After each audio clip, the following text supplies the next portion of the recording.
Que la parole de Christ habite en vous dans toute sa richesse. Instruisez-vous et avertissez-vous les uns les autres en toute sagesse par des psaumes, par des hymnes, par des cantiques spirituels. Chantez pour le Seigneur de tout votre cœur, sous l'inspiration de la grâce. Et quoi que vous fassiez, en parole ou en acte, faites tout au nom du Seigneur Jésus, en exprimant par lui votre reconnaissance à Dieu le Père. C'est la parole de Dieu. Donc, nous sommes dans les dernières semaines de notre série Par la foi et nous avons étudié la plupart des héros de l'Ancien Testament. La semaine dernière, nous avons examiné un héros du Nouveau Testament qui était Étienne, le premier martyr dont la foi l'a poussé à être courageux. Donc, on a vu Hébreux 11 qui laisse la place à Hébreux 12 qui commence par parler d'une grande nuée de témoins qui entourent le peuple de Dieu. Cette nuée de témoins, ce sont les fidèles qui nous ont précédés. À l'époque où l'épître des Hébreux a été écrit, tous ceux dont il disposait, c'étaient les héros de l'Ancien Testament. Mais aujourd'hui, cette nuée s'est élargie.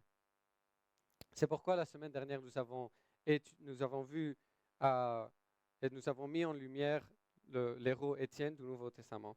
Et aujourd'hui, nous allons nous pencher de nouveau sur un autre héros du Nouveau Testament, avant de conclure cette série la semaine prochaine où nous allons voir le plus grand héros de notre foi. Comme Étienne, l'homme que nous allons étudier aujourd'hui n'est pas mentionné dans Hébreux 11, mais il a probablement écrit ce livre. En fait, Hébreux était probablement un sermon dont il a donné et ses disciples l'ont transcrit. Et vous avez probablement entendu parler de lui, mais vous ne connaissez peut-être pas toute son histoire. Cet homme s'appelait Saul. Donc Saul est né à Tars, dans le sud-est de la Turquie. Il s'agit d'une ville stratégique située sur la route principale commerciale est et l'ouest. Elle était une ville florissante sur le plan de la culture, de la philosophie et de l'industrie. Et le père de Saul était un fervent adepte de la Torah. C'était un juif modèle de la tribu de Benjamin. Et sa famille était des pharisiens, c'est-à-dire ils appartenaient à la secte qui observait l'obéissance la plus stricte de la loi de Dieu. Donc Saul a grandi en étudiant les histoires des héros de l'Ancien Testament que nous avons vus. Il voyait Israël comme un peuple en conflit perpétuel avec les païens. Et il passait ses journées à réciter dans sa tête les histoires des grands héros d'Israël qui les avaient vaincus. Il connaissait l'histoire de Phinehas qui avait pris sur lui de jeter une lance dans le dos d'un Israélite et de sa maîtresse moabite parce qu'ils ont fait l'amour devant Moïse et les Israélites. Il connaissait l'histoire de l'adolescent David qui a enfoncé une pierre dans la tête de Goliath. Et il connaissait aussi l'histoire de Élie qui a personnellement exécuté des centaines de faux prophètes qui poussaient les Israélites à adorer des idoles. Tous ces récits ont façonné l'identité de Saul et ont fait naître en lui le désir de suivre dans leur tracé. Saul n'avait probablement que quelques années de moins que Jésus. Il a grandi à Tars, mais avait une sœur et un neveu à Jérusalem, où il s'est rendu à l'adolescence pour étudier auprès du grand rabbin Gamaliel. Plus Saul étudiait, plus il était convaincu que le royaume viendrait à ceux qui avaient du zèle pour la loi, à ceux qui étaient prêts à suivre dans les traces des héros de l'Ancien Testament. Donc vous pouvez imaginer l'horreur de Saul quand il se tenait dans la foule et il écoutait Étienne, qui était un membre par rapport à Saul d'une nouvelle secte de juifs rebelles qui suivaient un rabbin rebelle qui était Jésus. Étienne a affirmé que le temple, le centre de la vie et du culte des Juifs, n'était pas destiné à durer éternellement. Mais il indiquait que quelqu'un de plus grand était à venir, à savoir Jésus, en qui réside la plénitude de Dieu. Donc ce Juif profondément imprégné de la culture grecque ou païenne, blasphémait Dieu aux yeux de Saul. Il blasphémait Dieu et tout le temple des Juifs. Et puis aussi, il avait l'audace de dire qu'il pouvait voir Jésus assis à la droite du Père. Donc, Saul, probablement, quand il regardait Étienne se faire lapider, il était heureux pour voir quelqu'un qui blasphémait la loi de Dieu se faire arrêter. Donc, Saul, il continue sa campagne qui le conduit de Jérusalem à Damas. Mais quelque part sur cette route, une lumière aveuglante l'entoure et il entend une voix parler. Cette voix lui dit, « Saul, Saul, pourquoi me persécutes-tu » C'était Jésus qui, en un instant, a détruit Saul, le blasphémateur, le persécuteur de l'Église, a ressuscité Saul, le disciple du Christ. Et Saul fut aveuglé pendant 3 jours et il a été conduit à la maison d'un homme chrétien appelé Ananias, qui lui imposa les mains pour qu'il recouvre la vue. À partir de ce moment-là, Saul se rendit de Damas à Jérusalem et retourna même dans sa ville natale pour prêcher l'évangile partout où il allait. Dieu a dit ceci à Ananias dans les Actes 9, verset 15.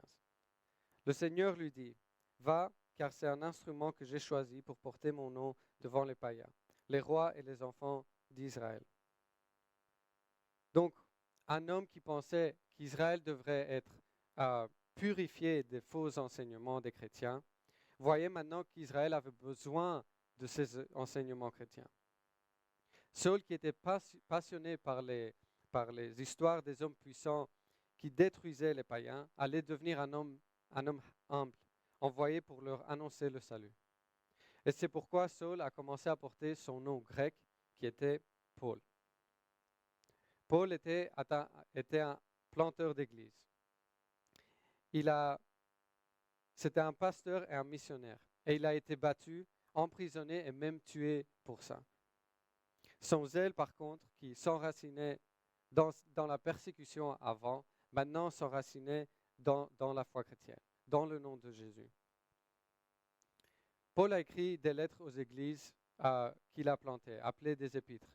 Il a écrit des lettres aux Galates, puis aux Thessaloniciens et aussi aux Corinthiens. Et une des lettres intermédiaires qu'il a écrites, il a adressé aux Colossiens.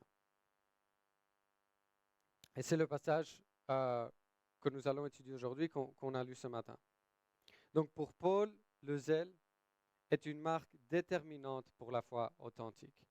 Et Paul voyait que le peuple de Dieu voulait que le peuple de Dieu partage cette zèle, c'est-à-dire son enthousiasme, sa passion extrême pour le nom de Jésus. Paul n'est pas devenu il n'avait pas moins de zèle après avoir été sauvé. Son zèle était réorienté sur autre chose, qui était le nom de Jésus. Et donc pour être des hommes et des femmes fidèles, qui suivent dans les pas des hommes et femmes fidèles que nous avons vus dans cette série, nous devons avoir un saint zèle pour la gloire de Dieu, dans tout ce que nous faisons. Donc ce que nous allons voir aujourd'hui, quand on étudie le zèle de Paul, nous allons voir qu'il avait du zèle pour la parole, qu'il avait du zèle pour l'adoration et il avait du zèle pour le nom de Jésus. Donc premièrement, son zèle pour la parole. On lit dans le verset des Colossiens que la parole de Christ habite en vous dans toute sa richesse. Paul était un homme qui était obsédé par la parole de Dieu, à la fois de l'Ancien Testament, mais aussi les traditions orales et écrites sur Jésus qui circulait à son époque. Paul savait qu'une foi qui avait du zèle doit s'appuyer sur la parole de Dieu. Et nous devons être riches de la parole de Dieu. Elle doit habiter en nous. Je suis toujours étonné quand je rencontre un homme généralement plus âgé où on peut dire qu'il a la parole de Dieu écrite dans son cœur.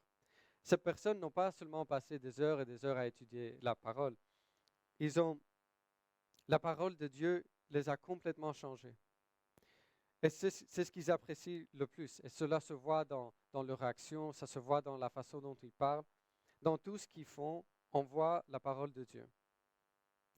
On peut dire d'eux que la parole de Christ vit en eux richement et déborde d'eux. Ce qui nous passionne le plus, ce que nous passons le plus de temps à faire, ce que nous apprécions le plus et généralement aussi dont nous parlons le plus. Désolé. C'est ce qui nous passionne le plus. C'est ce que nous passons le plus de temps à essayer de réaliser ou d'obtenir. Donc, je veux vous demander aujourd'hui, qu'est-ce qui vous tient le plus à cœur? Qu'est-ce qui habite en vous?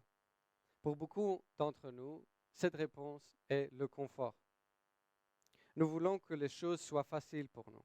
Nous voulons que Jésus nous fasse sentir bien ou que l'Église nous serve. Nous voulons des réponses de Dieu immédiatement. Nous voulons des résultats tout de suite. Et nous fuyons tout ce qui nous met mal à l'aise. Nous laissons le confort s'installer dans nos cœurs. Et notre esprit est obsédé par cela. Il dicte tout ce que nous faisons. Je suis trop fatigué pour étudier la parole de Dieu aujourd'hui. J'ai eu une journée très remplie au travail et honnêtement, je ne peux pas me concentrer sur la parole de Dieu. Ou on se dit, je préfère regarder la télévision et me détendre. Étudier la parole de Dieu est difficile. Je ne la comprends pas. Et je suis aussi parfois coupable de cela. Mais Paul dit que la parole de Dieu doit habiter en nous en abondance.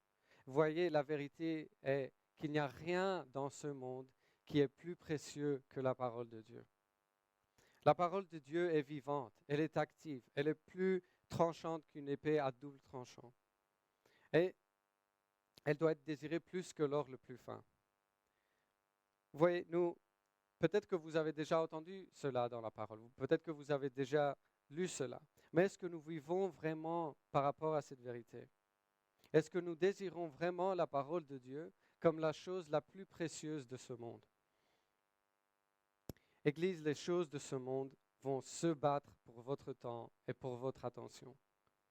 Le diable veut que vous fassiez toute autre chose que étudier la parole. Donc il va faire tout pour que étudier la parole soit la chose la plus difficile que vous devez faire. Et je sais qu'il est difficile de s'arrêter quand on a des journées chargées et prendre du temps pour apprendre cette parole, pour la méditer. Mais, Église, on doit se battre pour ce temps.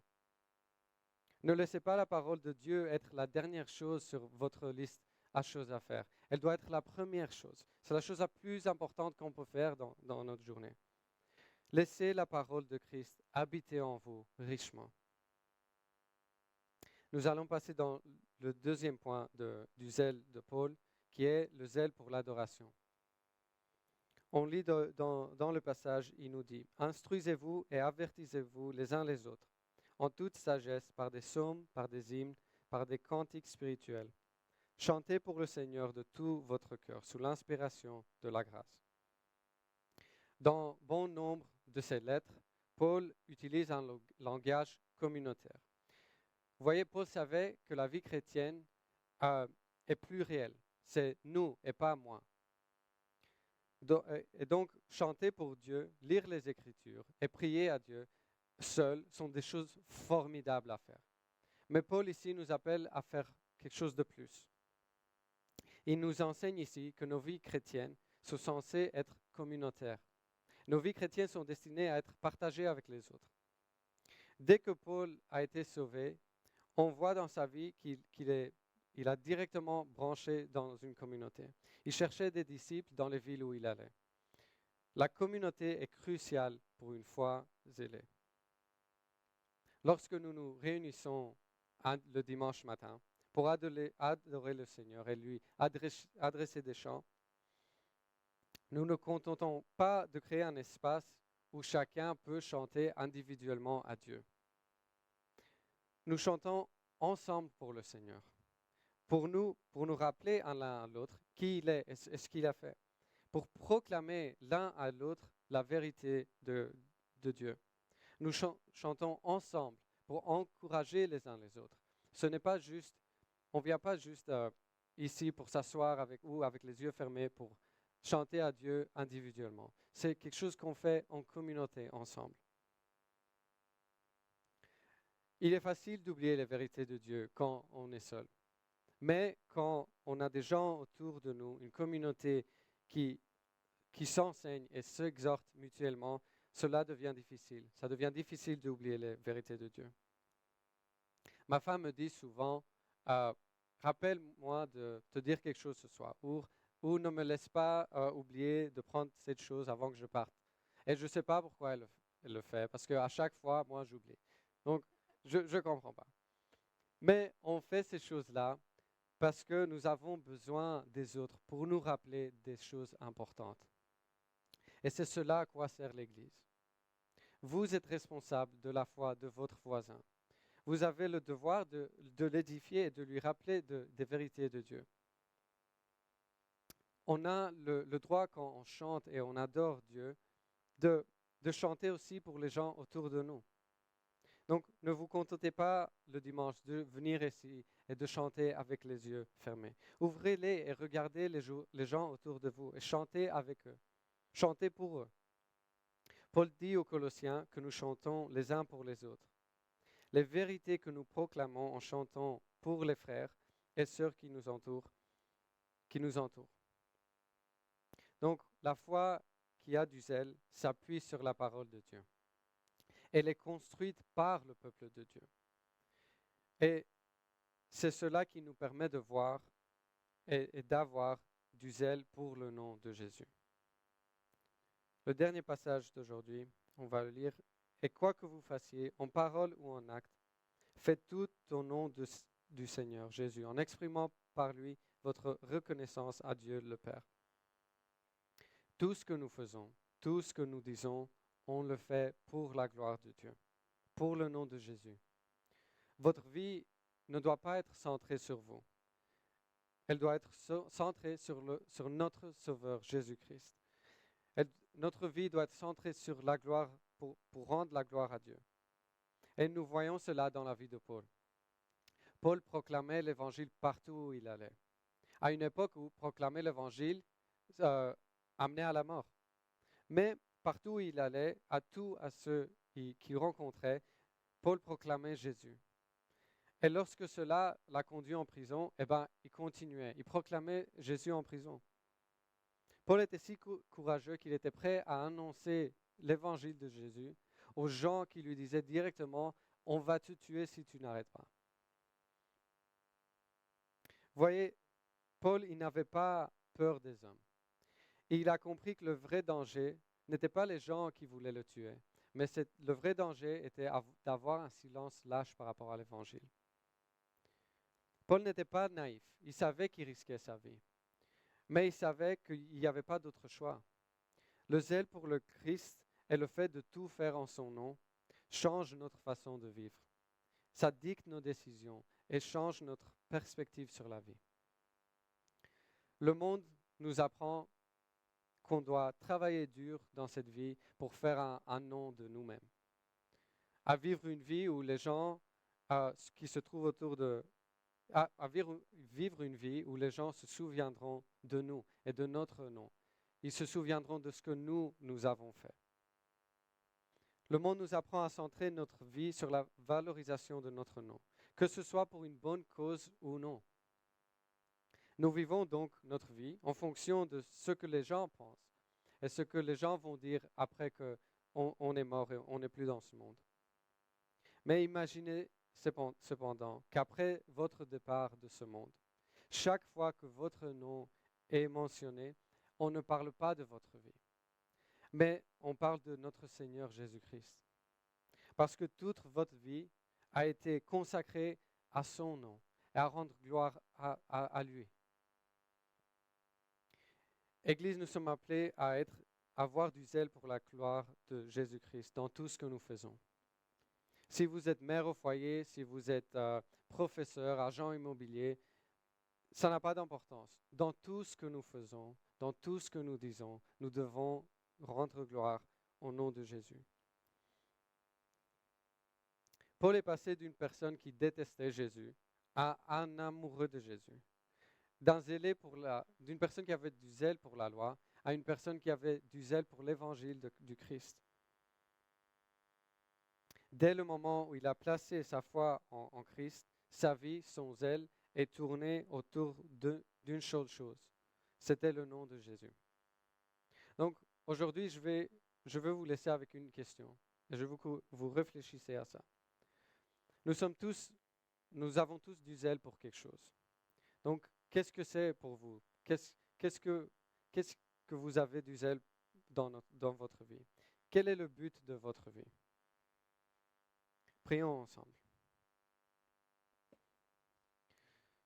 Dieu, merci pour tout ce que tu fais pour nous. Merci Seigneur pour le trésor qui est ta parole.